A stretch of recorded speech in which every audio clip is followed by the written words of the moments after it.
दादू साहब, जिन्हें दादू दयाल के नाम से पुकारा जाता है, बहुत ही दयालु और कृपालु थे। जब हम हिस्ट्री की ओर देखते हैं तो हम देखते हैं कि कई महापुरुष इस धरती पर आए और अपनी दयालुता से और कृपालुता से उन्होंने हम सब लोगों का मुख प्रभु की ओर किया। ऐसे महापुरुष अपनी नम्रता से हमारे दिलों को जीत लेते हैं और उनकी सिंप्लिसिटी और उनके प्रेम से जीने का रास्ता जब हमें दिखाई देता है तो फिर हमारे कदम भी प्रभु को प्रेम करने के लिए उठने शुरू हो जाते हैं। इंसान जिंदगी कैसे जिए, क्या हमें करना है ताकि हम अपनी मंजिल तक पहुंच पाए, क्या मकसद है इस जिंदगी का, ये हम सब जानने की कोशिश करते हैं। लेकिन अपने अहंकार में डूबा हुआ इंसान सच्चाई को पा नहीं सकता। हम अपने आप को सबसे अलग और सबसे बेहतर समझते हैं, और जब अपने आप को सबसे बेहतर समझते हैं तो फिर औरों से कुछ पाने का कुछ चांस हमें मिल रहता नहीं। पाता वो है जो नम्र हो, पाता वो है जो कि अपने आप को कुछ नीचा समझे। अगर नलके से पानी आना है तो बाल्टी में तभी पड़ेगा जब बाल्टी नलके के नीचे होगी, और बाल्टी को आप नलके के ऊपर रख दो, पानी से कभी भरेगी नहीं। तो नम्रता इंसान के अंदर होना एक वो गुण है जिसके ज़रिए सब कुछ हम पा सकते हैं। अगर एक स्टूडेंट स्कूल में जाता है या कॉलेज में जाता है, वो समझे कि मुझे टीचर से ज़्यादा आता है, तो टीचर से कुछ सीख नहीं सकता। इसी तरीके से जब घमंड और अहंकार इंसान के अंदर होते हैं तो वो कुछ भी पाने के लायक रहता नहीं। महापुरुष बार बार समझाते हैं कि हमारी ज़िंदगी ऐसी होनी चाहिए जो सद्गुणों से भरपूर हो। और दादू साहब,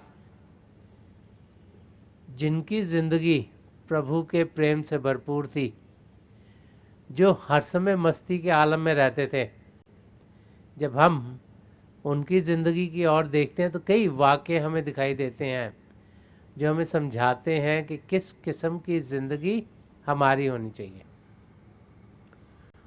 उनका जन्म गुजरात में हुआ, लेकिन बहुत ज़्यादा समय उन्होंने राजस्थान में गुजारा।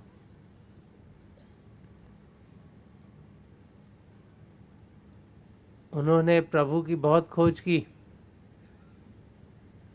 और जब उनके अंदर रूहानियत के खजाने खुलने शुरू हो गए, तब उन्हें यकीन आया कि प्रभु को पाना बाहर की दुनिया में नहीं, लेकिन अंदर की दुनिया में जाना है। अगर असलियत को जानना है तो हमें अंतर्मुख होना होगा। अगर सच्चाई को पाना है तो ध्यान बाहर की दुनिया से हटाना होगा। और वो सच्चाई तभी पाई जा सकती है जब हम नम्रता से जिएं, प्रेम से जिएं, निष्काम सेवा भाव से जिएं, सच्चाई से जिएं, अहिंसा का रास्ता अपनाएं, करुणा से जिएं, कंपैशनेट लाइफ हो। और जब हम उनकी ज़िंदगी देखते हैं तो हम देखते हैं कि उनकी ज़िंदगी इन सब गुणों से भरपूर थी। महापुरुष जब भी इस धरती पर आते हैं वो हमें फोर्स नहीं करते कि हम उनके रास्ते को अपनाएं। वो प्रेम से हमारे दिलों को जीतते हैं, प्रेम के ज़रिए हमारा ध्यान प्रभु की ओर लगाते हैं, हमें वो रास्ता दिखाते हैं और उनकी ज़िंदगी को देखकर हमारी ज़िंदगी कैसी होनी चाहिए उसका एक ब्लूप्रिंट हमें मिल जाता है, ताकि हम भी अपने कदम अगर उनके पद चिन्हों पर रखेंगे तो अपनी मंजिल की ओर पहुंच जाएंगे। कितने वो दयालु थे, एक वाक़या उनकी ज़िंदगी का है जो दर्शाता है। अहमदाबाद में जिस समय पर दादू साहब रहते थे, एक ब्राह्मण रहता था, उसके 2 लड़के थे और उनको पढ़ने के लिए उन्होंने अपने लड़कों को बनारस भेज दिया। बनारस उस समय पर एजुकेशनल हब था, लोग पढ़ने लिखने के लिए वहाँ आया करते थे। और जब दोनों बेटे पढ़ लिख के वापस आए तो बहुत ज्ञानी हो गए थे। जब घर में वापस आए तो उनकी माता ने उन्हें कुछ आध्यात्मिक सवाल किए और उसे लगा कि इन्हें अध्यात्म के बारे कुछ ज़्यादा मालूम नहीं है, तो उन्होंने अपने लड़कों को कहा कि तुम जयपुर जाओ, वहाँ पर एक दादू साहब हैं, उनसे कुछ आध्यात्मिक ज्ञान लेके आओ ताकि तुम्हारी ज़िंदगी कैसे गुजरनी चाहिए वो तुम्हें मालूम हो और ज़िंदगी कैसे हम हर पल जिएं इसका आपको अनुभव हो, ताकि तुम्हारी ज़िंदगी सही तरीके से गुजरे। तो दोनों नौजवान थे, जब जयपुर पहुँचे तो एक चौराहे पर पहुँचे, उन्होंने देखा एक बड़ा काला इंसान मस्ती में बैठा हुआ है। चौराहे पर बैठा था वो इंसान, उसकी गंज थी, सिर पे तेल लगा हुआ था और अपनी मस्ती के आलम में बैठा हुआ था। तो 2 लड़के नौजवान थे, उनको दिल में आया कि हमको शरारत करें। तो एक मटका पास में पड़ा था, उन्होंने मटके को तोड़ा और तोड़ के उसको जो मस्ती में इंसान बैठा था उसके सिर पे मारा। जिस सिर पे मारा तो वो इंसान उठ पड़ा, होश में आया। नौजवानों ने उससे पूछा कि हम दादू साहब को मिलने आए हैं, उनके घर का रास्ता हमें बताइएगा। तो उस इंसान ने उनको दादू साहब के घर का रास्ता बताया और वो वहाँ चले गए। और जब वहाँ पहुँचे और घर में एंटर किए तो देखा वहाँ सिंहासन में वही इंसान बैठा हुआ था।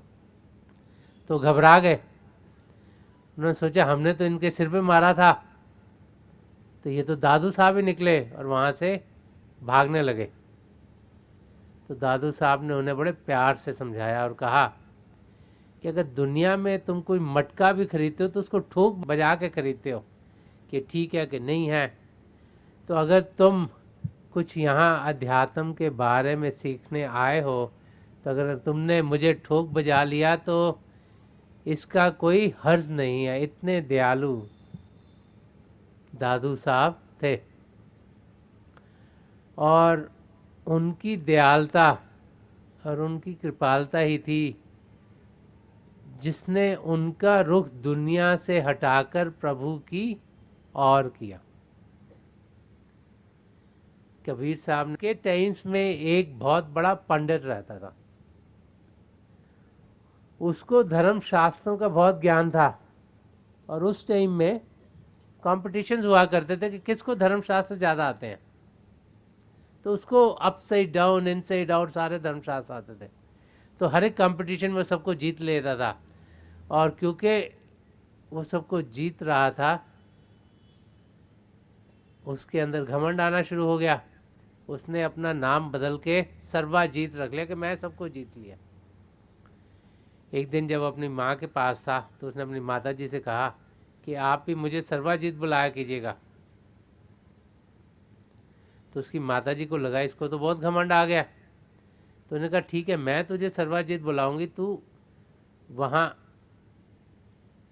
एक कुटिया में कबीर साहब रहते हैं, उन्हें कबीरा के नाम से पुकारा जाता था, तू ज़रा उनसे जीत के आ जा। तो वो गया, उसने कहा ये क्या मुश्किल है, तो अपनी वो धर्म ग्रंथ लेके वहाँ पहुँच गया और कबीर साहब से उसने कहा कि मैं आपसे इन धर्म ग्रंथों के ऊपर वार्तालाप करना चाहता हूँ, डिस्कशन करना चाहता हूँ।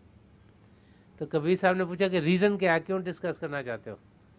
तो उसने बताया कि मैं सबको हराया हूँ, मेरी माता जी कहती मैं आपको भी हरा के आऊँगा, तब मुझे सर्वजित पुकारेंगी। तो कबीर साहब ने कहा ठीक है, तुम जीते मैं हारा। तो हैरान हो गया। तो उसने उनसे कहा कि आप हार गए? उनका हाँ मैं हार गया, तुम जीत गए। तो उसने कहा मेरी माता जी तो मानेंगी, आप यहाँ पर लिख दोगे? तो कबीर साहब ने कहा मैं लिख देता हूँ। तो उन्होंने लिख दिया, कबीरा हारा सर्वजीत जीता। वो घर चला गया बड़ा खुश। और जब कागज़ लेके घर पहुंचा तो उसने अपनी माता जी को कागज़ दिया, देखो मैं जीत के आ गया हूँ। तो उसकी माता ने कहा कि बेटा मुझे पढ़ना नहीं, तुम पढ़ के सुनाओ क्या लिखा है इस पर। तो जब उसने पढ़ा तो वहाँ लिखा था कि कबीरा जीता सर्वजीत हारा। वो हैरान हो गए, हो गया मैंने तो लिखवाया था कि कबीरा हारा सर्वजीत जीता। उसने कहा कोई गलती होगी, भागा भागा वापस क्या। उनसे कहा मैंने तो आपको कहा था ये लिखो, आपने क्या लिख दिया है? तो कबीर साहब ने कहा बेटा तुम खुद ही लिख लो जो तुमने लिखना है। तो उसने लिखा सर्वजीत जीता कबीरा हारा। और कबीर साहब से सिग्नेचर करा के कागज़ वापस ले आया। जब अपने माँ के पास फिर पहुँचा तो माँ ने उसे कहा आप पढ़ के सुनाओ। तो उसमें फिर जब उसने पढ़ा, लिखा था कबीरा जीता सर्वजीत हारा। तो उसको समझ में नहीं आया कि ये हो क्या रहा है। भागा भागा गया कबीर साहब के पास, उनके पैरों पड़ गया, उनको कहा कि ये आपके पास कौन सा ज्ञान है जो यहाँ मुझे कुछ लगता है, वहाँ जाके पढ़ता हूँ कुछ और निकल आता है। तो कबीर साहब ने हंस के उसे कहा कि तू कहता कागज की लेखी, मैं कहता आंखन की देखी। वो कहते जो तुम्हारे पास ज्ञान है, वो जो तुमने धर्म शास्त्र पढ़े हैं और चीज़ें पढ़ी हैं, जो कागज़ पे लिखा हुआ है वो ज्ञान है, उसी को तुम असली समझ बैठे हो। लेकिन जो मैं ज्ञान तुम्हारे को दे रहा हूँ, जो मैं बातचीत कर रहा हूँ, वो है जो मैंने अपनी अंदरूनी आंख से पाई है। उसी ज्ञान की यहाँ दादू साहब बातचीत कर रहे हैं।